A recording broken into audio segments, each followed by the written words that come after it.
throughout the last week that Call of Duty Warzone has been out, I've been analyzing a lot of people, including myself, and, you know, we all come really close to winning sometimes. I have actually won a game, or a couple of games, a good amount of games in Call of Duty Warzone at this point. And there's some settings that have allowed me to do so and get that first place finish. However, initially, I wasn't getting these wins, you know, I was getting a lot of these second place finishes, right? And I feel like the same could be said about a lot of you. I feel like you guys have a lot of potential. However, in this video, I'll be outlining some settings that will pretty much open your eyes to playing this game right, and will stop the 99% of you that are playing this game wrong. There's certain settings that you need to have enabled in this game so you get that Warzone victory. If you guys are excited to see these settings, make sure you guys drop a like, subscribe if you're new, turn on post notifications, and enjoy the video. So what's up guys, it's here, Bayanino or Quadigy, and in today's video, I'm going to be going over the best settings that you should use in Call of Duty Warzone, because I see that a lot of people are playing this game pretty wrong. And with the settings that I'm about to show you guys are about to learn some secrets that you probably haven't figured out yet, or that you should be reassured of to perform the best in Call of Duty Warzone. Now, keep in mind that some of these settings are personal preference. However, I'm pretty sure there's a trick or two in this video that you guys are going to learn about that will improve your Warzone gameplay in Call of Duty Warzone. So if you guys are excited to hear some more Warzone tips, tricks, entertaining gameplay, or content, make sure you guys drop a like, subscribe if you're new, turn on post notifications, and follow me on Twitch at twitch.tv/TheMarkOfAHero. I'm going to be playing Warzone or regular Call of Duty Modern Warfare to entertain you guys on stream, and you guys can ask me questions on stream. So, with our button layout preset, we're on Bumper Jumper Tactical Flipped. Now, the reason why I run Bumper Jumper Tactical Flipped is the whole reason that I can actually jump pressing L2. Now, if I jump pressing L2 on my controller, then that means I'll have a lot more control with aiming with L1 and shooting with R1, and being able to reload and do a lot more maneuverings, basically jump shot. Basically, I can jump and shoot at the same time, allowing the opponents to shoot towards my feet and not towards my head, where a lot of lethality can happen. So that's the whole reason for jump shotting with Bumper Jumper Tactical Flip. On the contrary, I can also drop shot by pressing R3 on the control stick. By pressing R3 on the control stick, I drop down, surprise the opponents in case they thought I was going to jump shot, and yeah, I get the jump on them. It's really amazing method. Some people might love using like stick and move flip. Some people stick to regular tactical flip in case they have a scuff. But in case you don't have a scuff, I do recommend either Bumper Jumper Tactical Flips or stick and move. Try either one and see what works for you. A lot of these settings are going to be the same from my previous video. However, there are a couple settings in this video that I did not include in my previous video, so do check the whole way through. We got 8 sensitivity. This is more personal preference, like I said before. 8 is just well balanced. Allows me to snap on opponents. Allows me to keep track of opponents when, you know, they're moving across the map. So I keep it at 8.8. 0.91 ADS sensitivity multiplier is great because if opponents are moving kind of fast and I'm using like a red dot sight or a regular iron sight, then I want to keep track of my opponents. So keeping it a little bit lower is good because my sensitivity is already high enough from the horizontal and vertical stick sensitivity that I can keep track of my opponents while ADS. And that allows me to land more accurate shots on the head. This, I keep it a little bit more up, but you can actually lower this down for Warzone just because you're going to be sniping from a long distance. I don't typically use snipers, so I just leave it at this setting, but maybe a lower setting is a lot better for this one. Aim response curve type, keep this on dynamic. Dynamic is better than linear and standard, at least from my experiences. You can switch it around if you want, but dynamic allows me to kind of snap on my opponents a lot faster than with standard and linear. And plus, I'm able to track my opponents even more with the way I control my aim using dynamic, because there's quick changes. You know, dynamic means quick. It means snappy. So I'm able to snap on opponents if I see them around a corner or if they're moving really fast like a vehicle or something. I'd be beaming.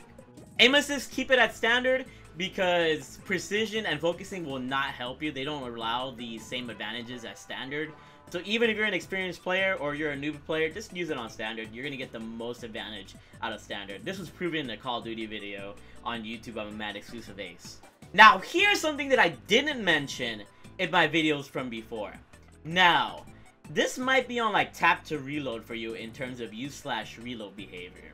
However, with contextual tap, If you go over loot, you can legit just press square and pick everything up as soon as you want. Legit, just go over a piece of loot, press square, you'll get it. Like legit, an armor plate, just press square, fast. Before, you pretty much had to hold to grab everything. But with contextual tab, you can grab all of your loot ASAP. And since looting is a very, very important part of Warzone and Battle Royales in general, you want to loot as fast as you can. So, do this. Get your armor, get your health, whatever the case may be. Get your guns, and get into the action quicker, so you can get the jump on opponents. I highly, highly recommend using contextual tab in your settings here. This is one of the settings I didn't cover, so make sure to use this setting. Everything else can be kept the same here. Now, in general, you want to have the film grain at 0. It makes the game look a lot better and clearer, in my opinion, so keep it at 0. Subtitles, you want to keep enabled because sometimes your enemies or your teammates can do callouts that you'll see and you can read on the screen. A lot of people ask me, like, why do I keep subtitles on? It's just easier for me because I can read the callouts instead of having to hear them from opponents. Or from teammates, I should say. World motion blur and weapon motion blur need to be kept off. If you keep these on, you're not going to be having the advantage on opponents. As you guys can see, it gets a little bit blurry whenever you like twist around.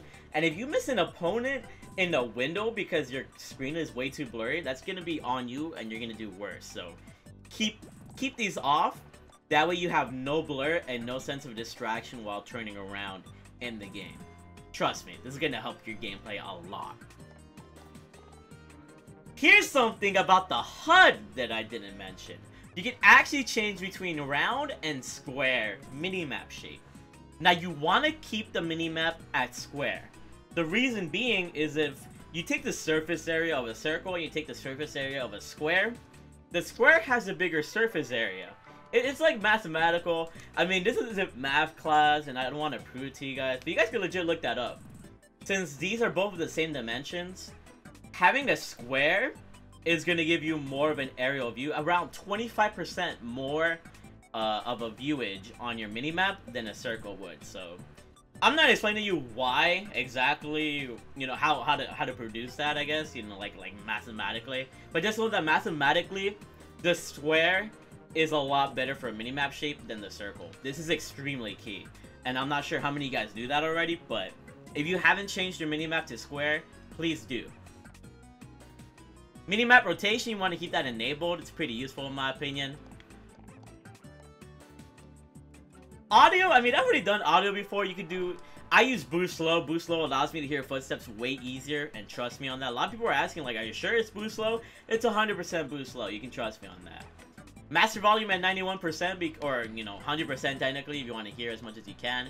Music and dialogue should be a lot lower, because what you really want to have all the way up is effects volume, because this ensures that you hear footsteps.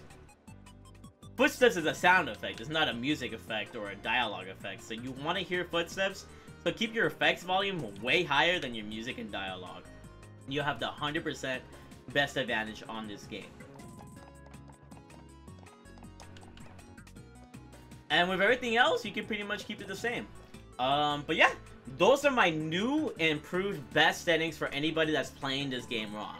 I see a lot of people that play this game and I feel like they just don't have the best settings. And sometimes the best way to do well on this game is to make sure your settings are good. And always experiment, you know. With sensitivities, you can experiment and see what's best for you. You know, just because you use my sensitivity doesn't mean you're going to excel on it. You might use something like, maybe like 1414 for some reason. You're able to control it a lot better. So, obviously keep experimenting with like the settings, with the sensitivities and stuff, but something like the, let me show you. Something like world motion blur, weapon motion blur, that has to be off. Minimap shape, that has to be square. But something with numbers like this, the horizontal stick sensitivity and the vertical stick sensitivity, this should be adjusted for your own playstyle or whatever you prefer. So yeah, keep that in mind. Hopefully this video was helpful for you guys. Make sure you guys drop a like, subscribe if you're new, turn on post notifications. And follow me on Twitch if you found this helpful. Twitch.tv/TheMarkOfAHero for any additional questions. Or you can comment down in the comment section below. Hope to see you there on the battlefield. Get yourself some Warzone victories. And keep being big ballers. I'll see you all later. And bye! Yes! Let's go! Let's go! Warzone victory!